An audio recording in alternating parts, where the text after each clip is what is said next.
Your safety gears are between your ears. Wise words by an unknown author. Have you ever wondered about the gear you see your local fire department wear when out on scenes? Ever think about how it stands up to the abuse of fire, sharp metal edges, or even harsh chemicals? Have you ever wondered about the men and women inside them that are able to wear all of that gear for long periods of time and still seem to work as if it were never on?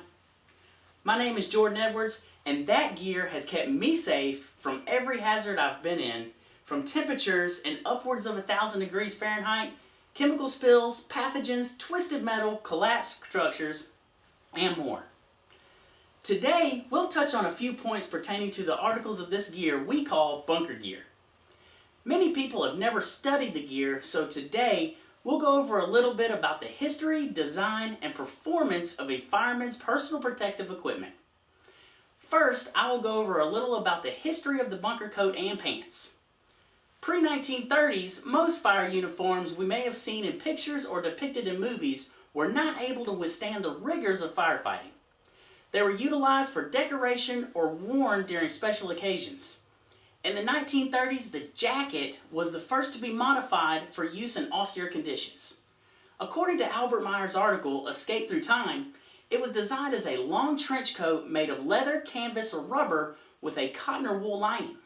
The cotton and the wool were used to keep the heat of fire and winter cold off the backs of the firemen. The firemen of that day and time had no pants to protect their lower trunk and legs. Instead, they wore boots referred to as 3/4 because they were 3/4 the length up the leg. According to Paul Hassemeyer of FireEngineering.com, during World War II, soldiers that operated cannons in the bunkers wore protective pants.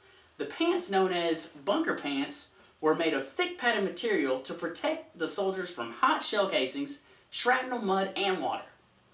After the war, a number of these soldiers became firemen and brought the pants with them to utilize as protective gear. History has taught the fire service many lessons.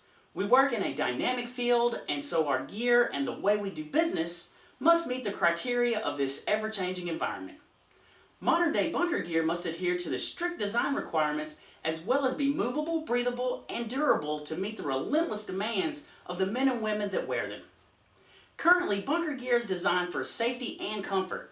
Both the jacket and the pants must have an outer shell, thermal liner, and moisture barrier configured as a single or multiple layers.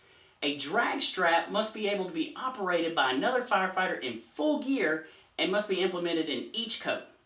Also, suspenders must include a minimum of 8 anchor points for each pair of pants, and reflective strips with specific size requirements must be sewn into the uniform. New age materials such as Kevlar, PBI, and Nomex make up the cloth and lining of each set of gear.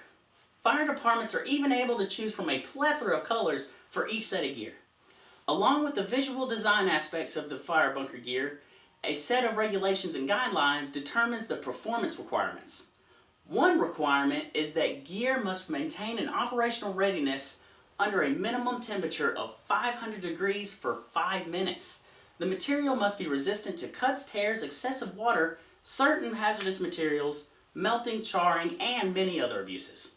Another requirement is the gear must be able to move and breathe. The jacket weighs as much as 15 pounds and the pants as much as 30 pounds. This is not including boots, SCBA helmets, tools, and other personal protective equipment used on each scene. Though the gear approximately weighs 65 pounds altogether, it is very movable and breathable for firemen on scene. In conclusion, I spoke to you today about our local fire department's bunker gear. We were able to cover the history, design, and performance of the fireman's bunker gear. As I stated earlier, I've used this gear myself for a number of unfavorable conditions through the past 9 years.